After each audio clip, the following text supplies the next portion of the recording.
Good evening. Good evening. I am Dr. Dorita Newsom Dobbins, the president of North Jersey Alumni Chapter of Delta Sigma Theta Sorority Incorporated.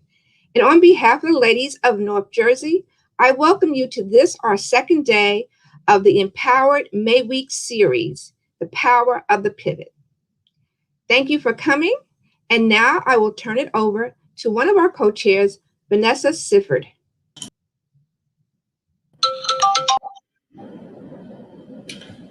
Hello, everyone. Hello. Thank you, Dr. Dobbins, and happy May Week to all.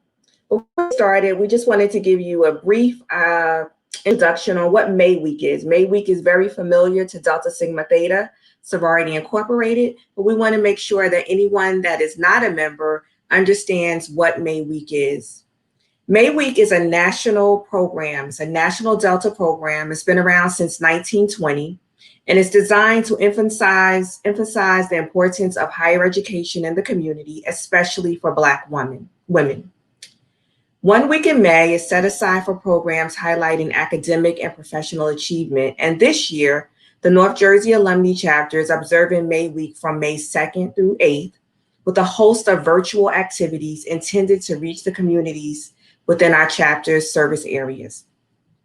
As a national organization, Delta Sigma Theta Sorority Incorporated have long realized the power of education and recognize that in order to stand strong in today's competitive economic environment, more educational skills are required. It is with this understanding that we stress opportunities for achievement, both academically and professionally in the communities we serve. And we bring you this evening, Power of the Pivot. Power of the Pivot is a virtual conversation designed to empower, encourage, and motivate women in our communities. See, the thing is, we've all had to make and change directions in our lives. We've all had to do that pivot when we realized that the current way we were doing business wasn't suitable or producing the desired outcome or result. And so we have and we are reminded all too often that life is a journey, not a destination. And we may make 1, 2, 10, 20, 100 pivots before we get to where we need to go. This evening, to help us begin, continue, or renew our personal journeys to success, North Jersey brings to the May Week stage 3 women who inspire and have attained success in their respective fields, and who have in many ways had to pivot in order to get to where they are today. We have the Honorable Justice Sybil Elias, Sandy Sharp, and Kim Osterhoudt. But before we hear from them, we're going to introduce our moderator, Van Adams, and she is going to be introduced by one of my sorors, Lisa E. Harris. Thank you, Sarah Crawford. Good evening, everyone. It is my distinct pleasure to introduce our moderator for the evening. Tonight's Power of the Pivot conversation will be moderated by Van Adams. Van is the president of the Van Adams Sports Group, where for nearly 2 decades, she has represented a number of iconic sports celebrities and executed marketing campaigns for their personal celebrity and business ventures. She is a top 25 leading women entrepreneurs and business owners award recipient and one of Crain's New York most notable women in sports business. An advocate for women in business, Van is the creator and producer of Gathering on the Greens, an initiative that encourages women to grow their professional networks through golf, and the host of Birdies for Business, an interview series offering advice and best practices for career advancement. As president of the NYC Metro Chapter of Women in Sports and Events, Van leads programming initiatives for more than 600 members in the tri-state area. Van has been a member of Delta Sigma Theta Sorority Incorporated since 1998 and is currently co-chair of NJAC's May Week celebration. Now we will have Van Adams. Thank you, Zora Harris. Good evening, everyone. Thanks for being with us tonight. As we know, representation matters, And conversations like Power of the Pivot support the movement for advancement of women by bringing together those who inspire us to see the possibilities of progress. So as you get comfortable in front of your computer screens, you'll have the opportunity to gain valuable insights from the panel. We invite you to ask your questions and comment. Drop a heart or a thumbs up if you like something that you hear throughout the evening, and we'll do our best to answer your questions during the Q&A portion of the program. With that, I would like to introduce tonight's guest, the Honorable Judge Sybil Elias. Judge Elias is a graduate of Rutgers University in New Jersey and the George Washington University Law School in our nation's capital. A former assistant prosecutor, she became a judge in just 6 years after finishing law school and earned the distinction of being the first Haitian American appointed to the municipal court in the state of New Jersey. She has witnessed firsthand the disadvantages and adverse effect that a poor education and limited resources can have on youth. She understands the importance of providing positive role models and encouraging children. She's been frequently recognized with numerous outstanding leadership awards, acknowledging her dedication and commitment to serving her community. Welcome, Judge Elias. Next, we have Kim Osterhoudt. Kim is the founder and CEO of Jams by Kim, which provides natural and gluten-free jams, jellies, and preserves. Prior to becoming her own boss, Kim has worked in a traditional 9-to-5 with Prudential Financial and has held several roles in the healthcare industry. She has an MBA from Rutgers University in New Jersey and a Bachelor of Arts degree from the College of Holy Cross in Massachusetts. Kim left corporate America in 2009 with hard work and perseverance. She's carved out a space for herself in the culinary world. Welcome, Kim. And we have Sandy Sharp. Sandy is the president and executive coach with more than a decade of executive coaching and professional development experience. She also serves as the associate director of the Jerome Fisher Program in Management and Technology at the University of Pennsylvania. Sandy is an award-winning sports broadcaster with nearly 2 decades in the television industry, with major outlets such as NBC, Fox Sports Net, ABC, and ESPN. With a journalism broadcast degree from the University of Missouri-Columbia, an MBA from the University of Alabama, and a master's degree from the University of Pennsylvania, Sandy's broadcast journey has given her an insider's perspective on how to communicate effectively with charisma, clarity, and conviction. Thank you for joining us, ladies. Welcome. So let's kick things off talking a little bit about the journey. And Judge Elias, I'll start with you. Just share with us a little bit about your road along your journey. Well, it's interesting. The pivot is something that I credit being able to become a judge 6 years out of law school too. For me, the pivot initially happened while an assistant prosecutor in Essex County and feeling like I had done all the good I was intended to do in the office and not quite knowing what was next, what else I wanted to do. And being young, I think, makes the pivot easier to fathom and to stomach doing. So I had determined that I was going to leave the office and start my own practice. I didn't know anything more than it was time to do it. And there was no rhyme or reason to why I left. I remember people questioning the decision to leave, only 5 years out of law school and only scratching the surface of what many others thought I could accomplish through the office. But there was something inside of me that was calling me to do something else that I couldn't quite put my finger on, but I knew the pivot had to happen. So in essence, I left the office without any clear economic opportunity, but just determined that the pivot had to occur. And by God's grace, I remember walking into at the time, the state had taken over the county prosecutor's office. So it was an attorney general that was running the office. And I remember walking past the office with my letter and continuing to walk past the office with my letter and bringing the letter home and not giving the letter of resignation for almost over a week and just contemplating the pivot. And then finally, the pivot had to happen. It was almost a yearning to follow the instinct to pivot. And I did it. And I recall being in a position of, after I took the pivot, wondering what was I thinking in leaving such a comfortable environment. And somehow through prayer and dedication to the idea that the pivot happened and now it's time to score the goal, I had determined that God was going to make a way once the pivot happened.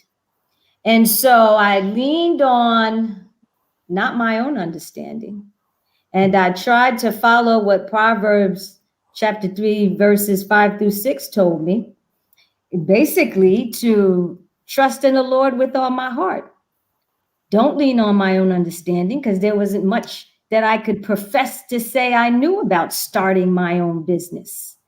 But I acknowledged him and knew that it had to be God that was calling me to something different, something greater. And by the grace of God, within a year, I got a phone call inviting me to interview to become a judge in East Orange. So that pivot and the determination to do it is powerful. But I do believe that as we age, this is 18 years since the pivot, right? As we do age and become more reasonable, I'd say, in living, the idea of the pivot doesn't seem as appealing or simple to do. And even when I speak to women who, if we could digress, are in marriages that feel the need to pivot, it's hard to decide to do that. So there are all kinds of decisions in life where the pivot, I think, calls you, and it takes courage to follow through. Indeed, it does. And with that, Kim, I'm going to come over to you about the courage to follow through. Talk to us a little bit. I mean, you got a nice, good salary, benefits, corporate 9 to 5. And then you said, I'm going to go make jams. That's right. That's right. I think that's where I was. I had been 13 years in corporate at Prudential, and I took a position in an area for a year, and then I didn't go back. I didn't want to go back to that.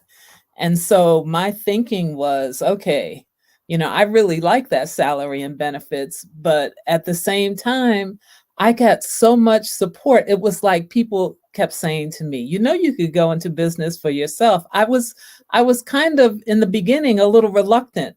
I wanted to have, I probably spent a month sending out resumes and thinking about other positions, but it's like things just kept opening up, saying to me I was going to start this business. So when I said, okay, let me take a look, I took a couple of classes and I talked to more people about the business. And it was at the time in my life, my daughter was I was a single parent. My daughter was in her last year of college. I felt like that was taken care of. And if ever there was a point in my life where I could take a risk, this was it. It wasn't going to come around again. This was my opportunity to try it. And I thought about all of the work that I had done in corporate for somebody else. And if I use those skills for myself, I just have to be successful. If I worked half as hard for myself as I did for corporate for somebody else, I would have to be successful. So I gave it a shot, and now I've been in business 12 years. And just like that, 12 years. And I'm going to come back to you a little bit later on that, because we know the data tells us that entrepreneurs who start businesses usually don't make it past year 3. So congratulations on 12 years running. And Sandy, I'm going to come over to you. Same question. I mean, you sports broadcaster, award winning, major networks. What made you pivot and say, I'm going to go into executive coaching now? And what is executive coaching? First of all, thank you so much for inviting me, Van. I've thoroughly enjoyed our sisterhood over the years since moving to North Jersey, and just being blessed to be in your presence in so many spaces. Executive coaching, that is really germane to each executive coach, but I would say it is just another tool in your toolbox to get you from where you are to where you want to be. A coach, not a consultant to tell you what to do, but really to explore with you and ask powerful questions to help you move the dial a little bit. If you leave your coaching session feeling invigorated, kind of cathartic, with some actionable items that you're excited to do, then that's considered a good session. So for me, the pivot was not as concrete as my two other panelists here. It wasn't as definite. My intent was not to pivot.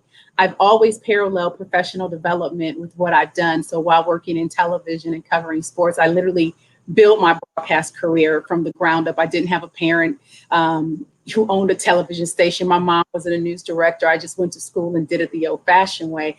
But I got married in 2008, and I started my family. And I told my husband, 2 years maternity leave, that's all I'm doing.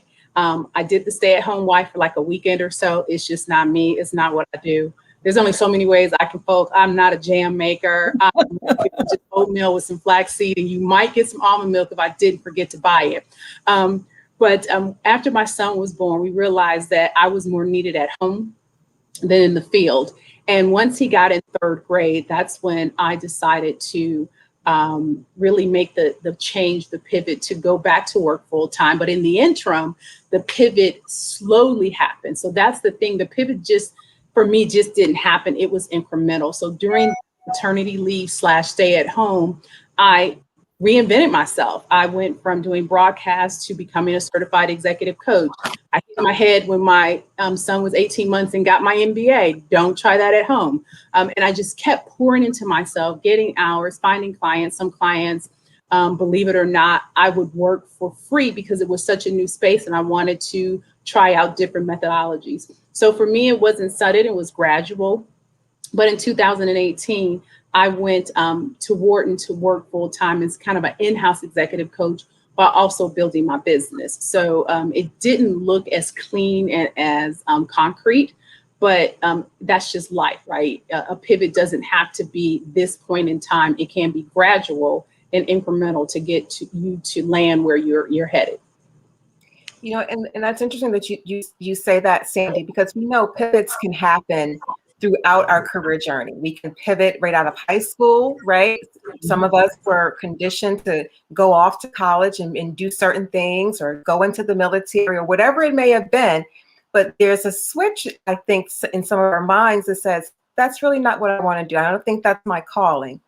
Want to talk a little bit about when we get to that aha moment where we have to make a pivot, right? Pivot is a turning point. Start why, then get clear on the what, and make a plan and take action. And it sounds like a common thread between each of you was you started with your why. You had different reasons, but you were very clear about where you wanted to go. Kim, talk to me a little bit about why that was so important for you.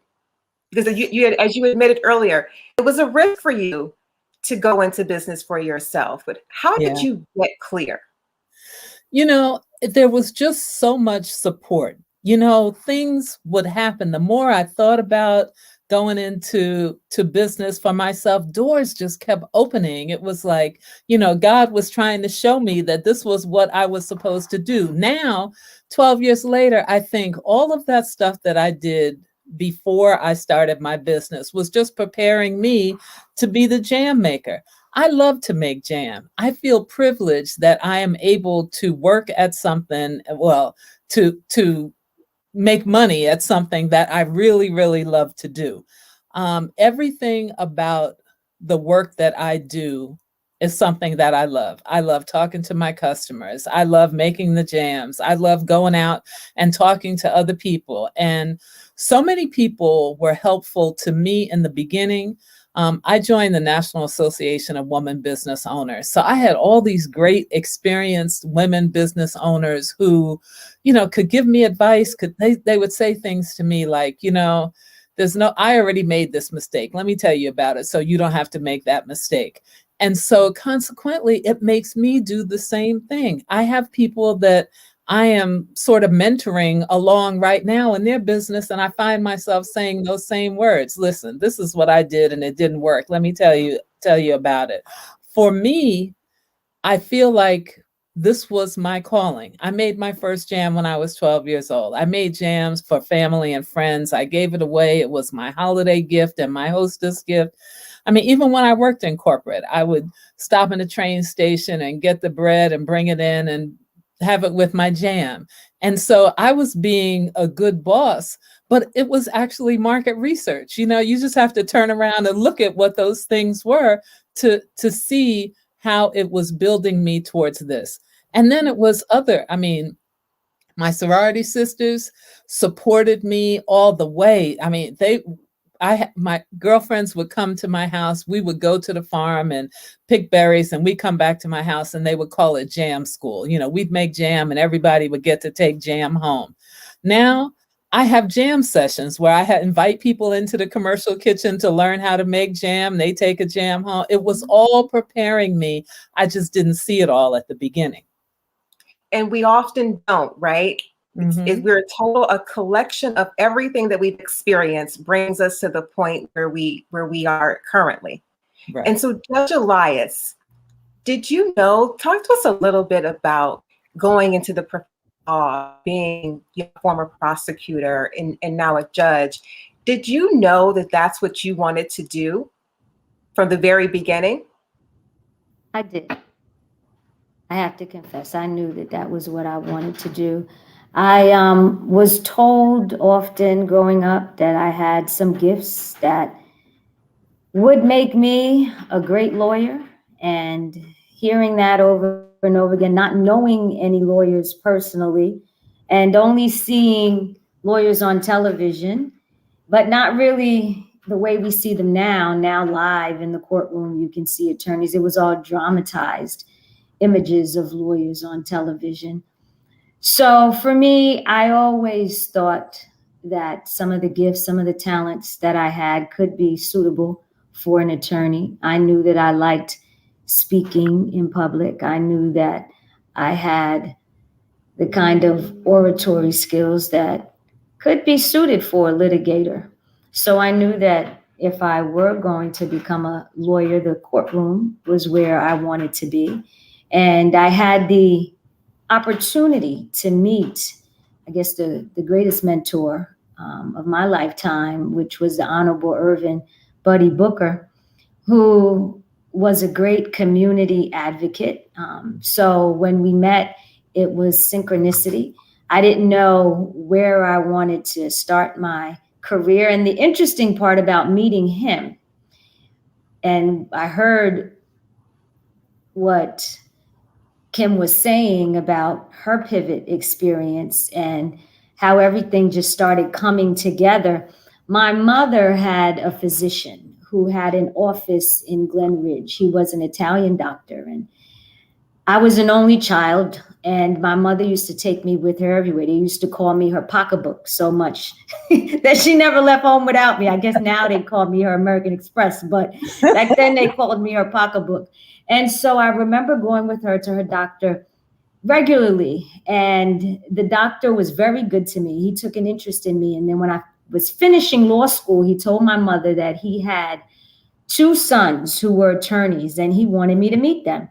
And I didn't have any, I guess, inroads in New Jersey. I'd gone away to law school. And so when I met his sons, they were 2 different types of lawyers, and even in their personalities, they were different.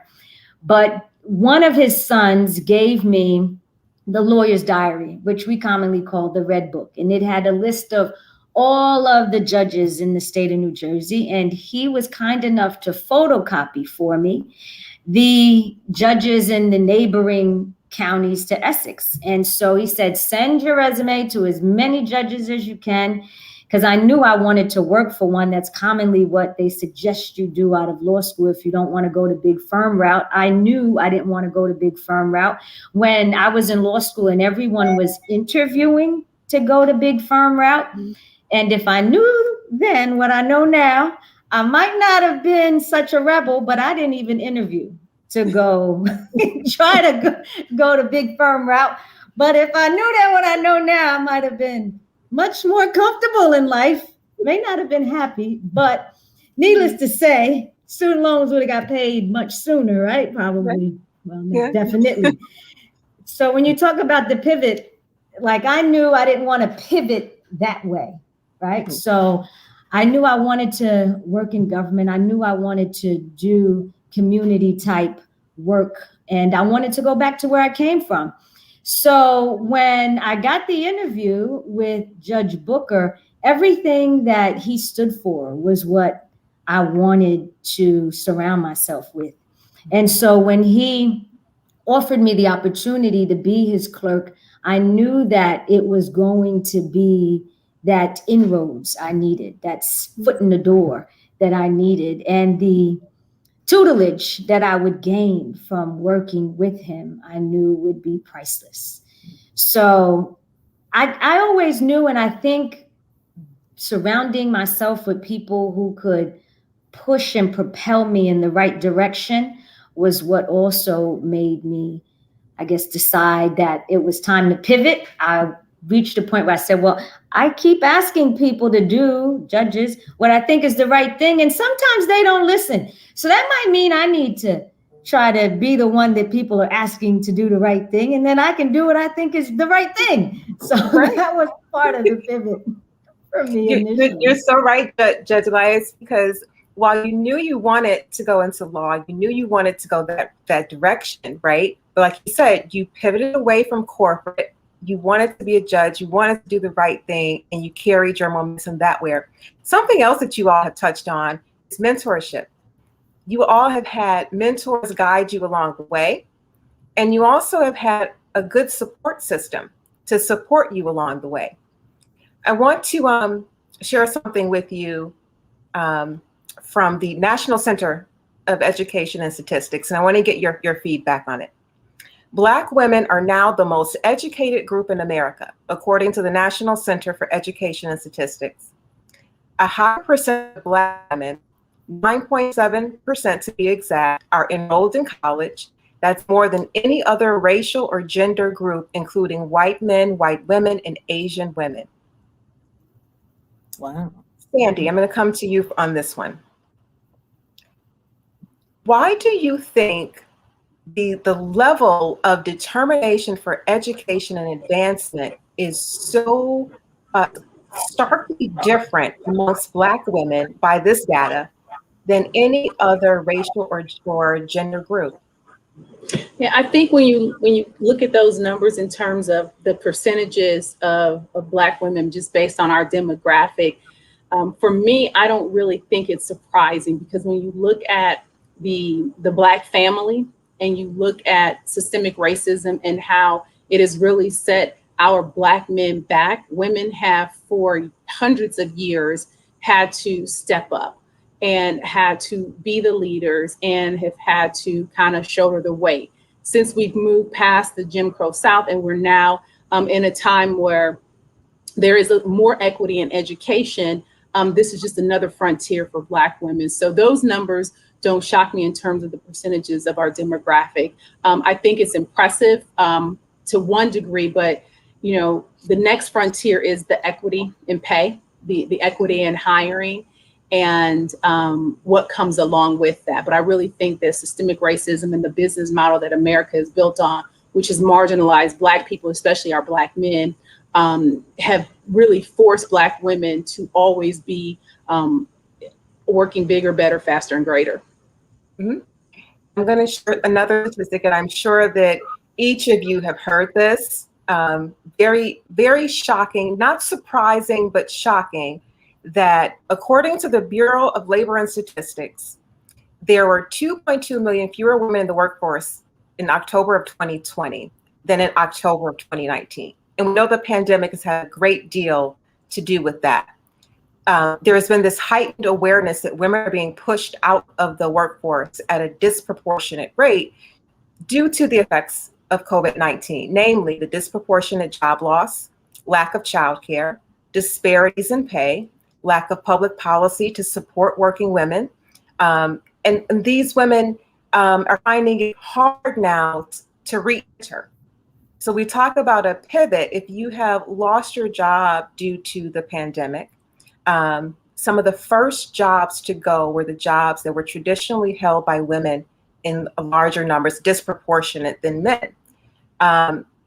So my question is, how do we take this moment and make it a positive? Is now the time for these women who have left the job force, who want to re-enter, to find a pathway back in through entrepreneurship, another trade, or moving into another industry altogether? Kim, I'll come to you. I'll let you kick that one off. I think this absolutely is the time. I think there's less satisfaction, I think, in some instances. When I think about, being back in corporate, I don't think that in a lot of corporate situations, Black women are really valued. I feel like they are, just, let go for whatever reason. Don't really have to have a great reason.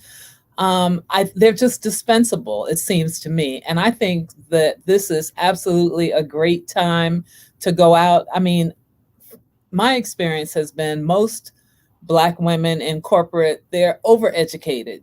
Like you have the same job as somebody sitting next to you who's not a Black woman, and you've got 2 more degrees than they have, and they're making more money than you. So I am not a proponent of, going back into corporate. I think there are amazing opportunities right now for women entrepreneurs. Mm-hmm. So if ever you were going to take that leap, Kim, you say now is the moment. Absolutely. So, and Sandy, what are you finding? So I know you're a practitioner, in the field in this regard. What are you finding with women wanting to re-enter the workforce? Fear, of course, is one of the biggest barriers. There's always this yearning. There's always this want to. Black women, more than any other group, are also more likely to start their businesses just because of all the microaggressions and things we deal with at work. But I think that fear of not having a steady paycheck, that fear of rejection, mouths to feed, that has really crept in. But what I am seeing is that more women are pouring into themselves. Homeschool has been a great reckoning for a lot of people, because you spend all day now with your kids, and if you're home and you have parents to take care of, your caregiving duties, you become exacerbated, or even if it's a partner. And women are now carving out more time. So that would be one of the tips I would give, is that if you don't know, now you need a backup plan. You need multiple streams of income. If you're not an entrepreneur, you got to Google and YouTube it and waking up that, so you don't get stuck again without a job, that you always have some stream of income, and make that second stream of income something that you're passionate about and that you enjoy doing. And then when it's time to pivot, you can make that pivot full-time comfortably. And before we get ready to move into Q&A, I want to talk a little bit about being the first and owning it. And Judge Elias, I know that you were the first. Talk to us a little bit about how important it is to not only be the first, but ensure that you're not the last, reaching back and pulling forward with you, regardless of what may be. Oh, it's imperative, because otherwise, what was the point of being the first? So it has to be a segue for others to come, stand on your shoulders, and go higher. So I'm happy to say that we have the first Haitian American justice in the New Jersey Supreme. They have both, and we both went to Rutgers. So it's interesting when you talk about the idea of opening the door. I'm happy to know that in becoming a judge of Haitian descent 18 years ago, now I can see someone just as young, right? That's not of it all as well. Important so that others can progress. And if you are the first, that's the whole purpose of becoming the first, is to be able to strive and shine so that the chance can come and the opportunity can persist for others to continue to shatter the ceiling. Right. So having others to see you, there's something about seeing someone who looks like you achieve. Yeah. If you all have questions, I'm encouraged to put those questions into the chat, into the comments. We're coming up on our Q&A in just a moment. But before we do, Kim, I'm going to come to you about being the first. Anyone else in your family was an entrepreneur? We talked about the risk that you took, right? But are you the first culinary entrepreneur in your family? In my immediate family, yes, but I did have someone who was a teacher, and she opened a restaurant, and I was able to see how she moved from being in education to actually opening a restaurant. And I mean, she didn't just open a restaurant. I mean, she had a restaurant that in Long Island that sat maybe 40 people for about 4 or 5 years. And then she moved on to a larger restaurant where she could seat, over 100 people. And so I did see that as an example, but no one in my immediate family was an entrepreneur. I know my mom used to sometimes do, little catering things. She was just an excellent cook. And so, I mean, I make jam because my mother made jam and my grandmother made jam, and, they only did it for family and friends like I did initially. And that's why I was a reluctant entrepreneur in the beginning. I really liked the salary and benefits that came associated with that corporate job, but I was afraid. And I don't want to get ahead because I have something that I would want to tell my younger self, but I just feel like, it was scary for me. But because people were so supportive, that's what got me over that hump. It was people saying, "You can do it." Sometimes when we want to take these leaps, we are conditioned to think, well, no one in my family has ever done it. I've never seen anyone do it. But sometimes you just have to step out there on faith and look for someone, even if you don't know them, who's doing something that resembles something like what you think you might want to do. Yes. So Sandy, I want to talk just briefly about your broadcast career, because there are not very many. There was a long time, maybe Roberts was all we had in terms of Black women on TV. We know how she transitioned from sports to, general news, right? So talk to us about how were you able to do that and do that so successfully on broadcast TV for 2 decades? Yeah. And when I started in television in college, there were two. There was Pam Oliver and Robin Roberts. That's all I had. I am one generation removed from picking cotton for pocket change. So no one in my family, my parents are from the backwoods of Mississippi. So to even go to college, my sister and I are 2 out of 40 grandkids to do that. So to be on television, you can imagine my parents thinking, oh my goodness, are you serious? And really, you just have to know your worth. You have to just keep your eyes on the prize and know that God will sustain you. He won't make promises he won't keep. And I knew I had to be in sports. I knew I had to be talking to people. And I knew I did not want to sit in the office. I am not a 4 walls girl. So when I went to the University of Missouri, I did not go for journalism. But when I found out it was the world's #1 journalism school, just me being a competitor, I had to check that box and go for it. And I have amazingly supportive parents. So any parents out there, if you have young daughters who want to do something that seems really far-fetched, talk to your sisters about it. You can call me and talk to me about it, but she really needs your support. And she really needs you to tell her, you know what, I think you can do this and I'm here for you. And I had that in both my parents. My sister always jokes when I tell the story how I worked for $19,000, or I worked for $12,000, I worked for free. And she's like, well, mom and dad were paying your bills. So, it really didn't matter. So even if you have to help your kids along the way when they're getting started, being the only one was a little easier for me because I had such an amazing family to support me. Didn't make it easier at work, didn't make it easier, from 9 to 5, but outside of work, that was really, really key for me to have a tremendous support system. Yep.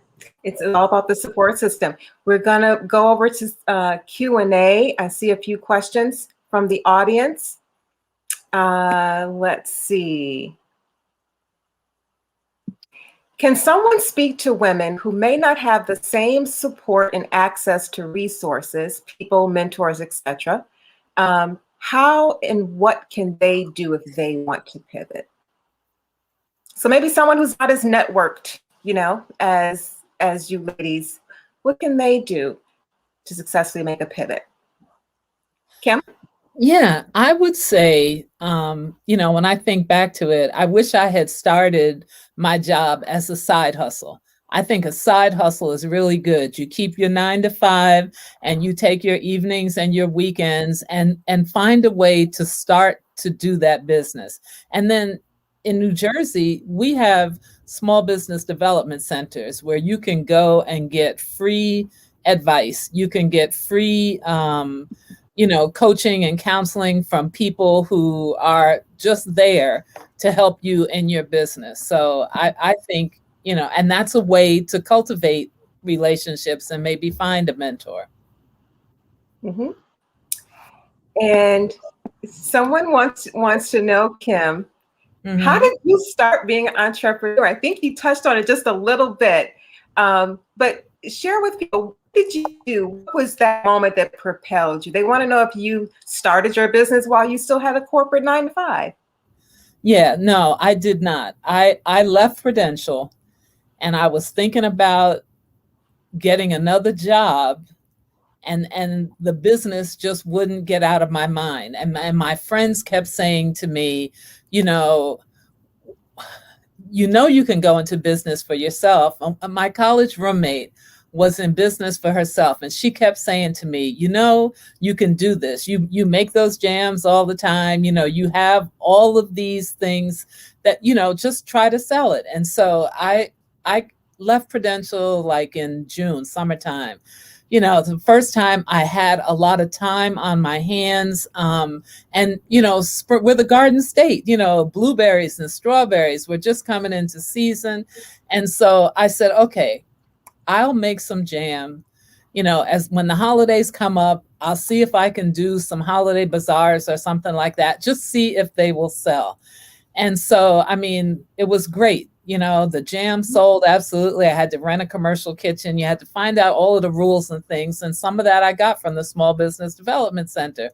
But then the holidays were over and it was like, okay, what's going to happen now? And my phone rang, and it was a man who was getting ready to start a farmer's market. And he said to me, I don't have anybody who's going to sell jam. We're going to start this farmer's market. Will you come and sell jam here? That was my first farmer's market. I've probably sold at 10 different farmer's markets over the years now. You pick and choose. That one chose me. And that allowed me to talk to the other people, the farmers and other vendors. And then I found out other markets that were really good or that would be good for me, so I could apply to them. And it just happened like that. Doors opened because this is what I was supposed to do. The universe will supply you everything you need if you step to your own, right? Yes. Mm-hmm. We have time, I believe, looks like maybe for 1 or 2 more questions. Here is one that says, it sounds like each of your pivots could almost be called a long arc. can each of you talk about the change and transition? When did the light begin to shine for you? And how did you know it was light? What was your measure? So how do you really know? We talked about it a little bit earlier. Sometimes it's a gut instinct, but what was it for you, Judge Elias? Well, it was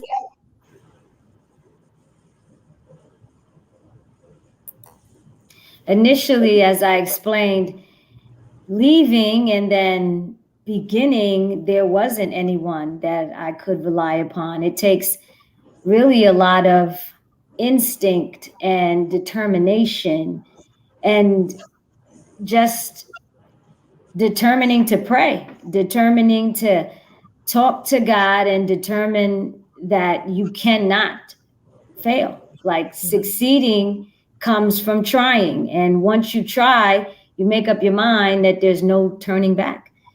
Onward march. And so for me, the rubber hit the road as soon as I gave the letter and decided I was leaving, and couldn't really tell anyone what I was leaving to do, but I knew I had a profession that I could start. So it really takes, for me, I would say, determination that you have to make it work, and that knowing God didn't bring you this far for nothing. So whenever I've had a desire, a dream, is just a determined spirit that there has to be a way to make it work, and not quitting when the odds start to form against you. So that's where the idea comes in, that you have to be self-reliant. You have to determine to be your own cheerleader and know that nothing can stop you but yourself. So even on those days where, you know, Peter had to pay Paul, but I wasn't getting paid, I knew that there would be brighter days ahead. And you have to, like I heard, failure is not an option. And you have to put the word out there. You have to tell other people what you're doing so that the marketing happens from you. You have to be the one to start to tell everyone why what you're doing and what you're promoting is worthwhile. And then word will travel. And before you know it, you have a base that you can rely upon. And you can't be afraid to make a mistake. You learn by making mistakes. So you have to be willing to make a mistake so you can learn. I know anyone who's achieved success who has not achieved many failures before they got the victory. Sandy? Well, what do you want me to talk about specifically? The many, many, many failures, or how I rebounded from the many, many, many failures? You know what? No. I think it might be helpful for people to know, because I think people think that they look at successful people as success however they define it. And they think that you just kind of woke up like that. It just happened. Success is nothing but a mountain of rebounds from failure. Like, I fail, I rebound, I take that and I apply it. I fail, I rebound, I take that and I apply it. Like, you're going to have failure. Quitting is not an option. Failure is going to happen. I've had, many stumbles and bumbles. I remember in 2007, my contract didn't get renewed because I made a mistake on air. Was I the first person to make a mistake on air? No, it was just my contract was coming up. It was payday. It was a great reason to cut the axe. And I could have just said, oh no, woe's me. But I took that opportunity to reinvent myself and get better. I've gotten turned down for jobs that I know I should have gotten, or clients that I know I could have served. And literally I'm not a transactional person at all, but you literally have to become transactional. And when you don't count your losses, you count your wins. But life is like a deck of cards. There's only 4 aces. So you're going to have to go through a bunch of cards to get your ace, but an ace is coming. If you're playing spades, you can't wait to get a joker. And every now and then, you might get one joker.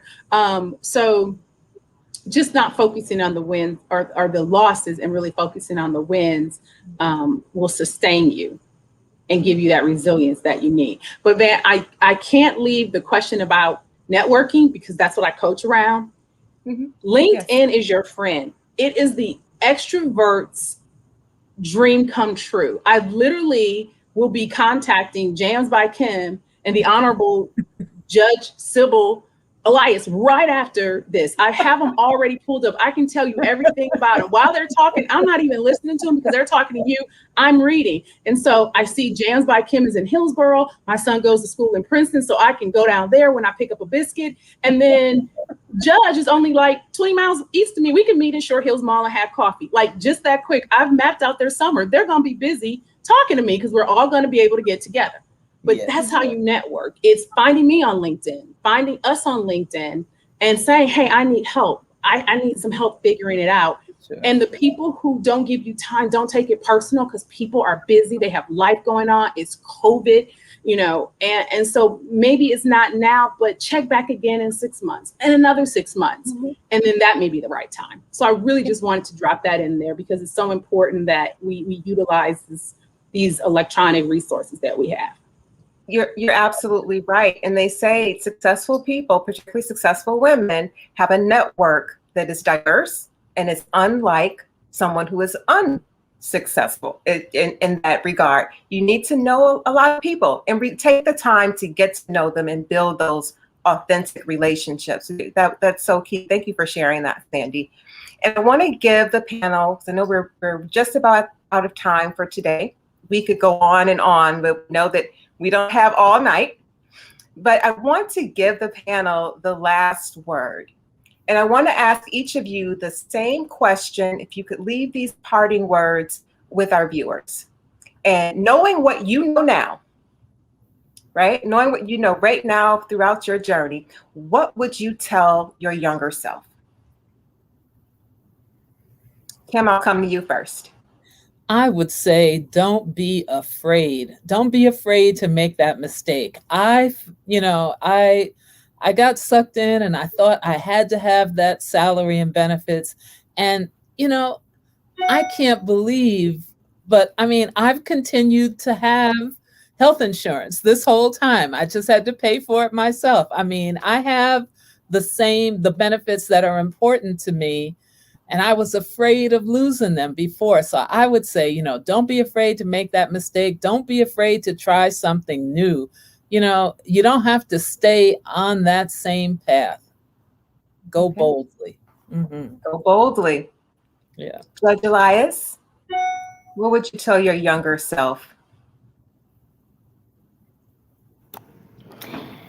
The one thing that I think the pause that the world has taken has taught me is to listen more to what I know is real and true to me. Without all the hustle and bustle of everyday life, taking the opportunity to refocus your lens and determine what your dreams are, and then be dedicated to achieving those dreams, determining to take every obstacle and make it into an opportunity to get ahead and go far, not letting anything obstruct your dreams, but deciding that if you can see it, you can achieve it, and relying on God's guidance. Not every stumbling block has to block you. You can make it into a stepping stone. And being motivated, staying motivated, being your own cheerleader. If no one else believes in what you know you want to do, then keep it to yourself until you achieve it. And then they'll all tell you, I knew you could do that.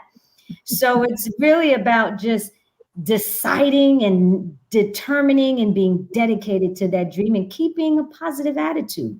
The world will try to drag you down. The world will try to defeat you. But if you stay with the right attitude and surround yourself as much as you can with people that know your strengths and know your weaknesses and can be honest and forthright with you about what you know you need to hear constructively, then that'll take you where you need to be. And knowing when to ignore the ignorance of people. No one knows you better than you know yourself. So the people who tell you, well, I don't think, you make sure your mind is made up. And go forth and prosper. Here we go. Thank you, Judge Elias. Sandy, what would you tell your younger self? Oh, so many things. And I'm not even sure I would listen to my adult self and my younger self. So listening more really resonated with me. But I just really came up with three quick things. Run your own race.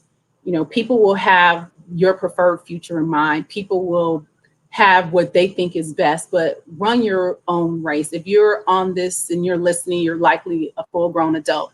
Run your race, not your mom's race, not your sister's race. Don't be married to your past or what mama did and didn't do. Run your own race. The next one is go at your own pace. Everyone's not meant to be a judge. Everyone's not meant to make jams. Everyone's not meant to be a sports broadcaster. You're meant to be exclusively you. So go at your own pace. If you are in your late 30s and you're just going back to get your bachelor's, that is amazing. You may have had your kids early. You may have had your kids late. You may decide you don't want kids. It's your world, right? So just make sure you're running at your own pace. And the last thing, just play in your own space. A lot of people want to take your gifts and talents and put you over here because that's what makes sense to them. Play in your own space. I know I have to be involved in sports. I have to talk to people. I have to be doing something that keeps me busy. My husband always tells me, you are not happy unless you're exhausted. And he's right. I go from 6 a.m. to midnight every day. And when I sleep hard, but I also go hard throughout the day. But that's just me. And you have to know yourself. So I would leave with three things. Thank you, ladies. We're going to leave it right there. That's all the time we have for today. Judge Elias, Kim Osterhoudt, and Sandy Sharp. Thank you, ladies, for sharing with us today. We so appreciate your time working through the power of the pivot. And now I'm going to pass the virtual mic back over to May Week co-chair, Vanessa Sifford Crawford.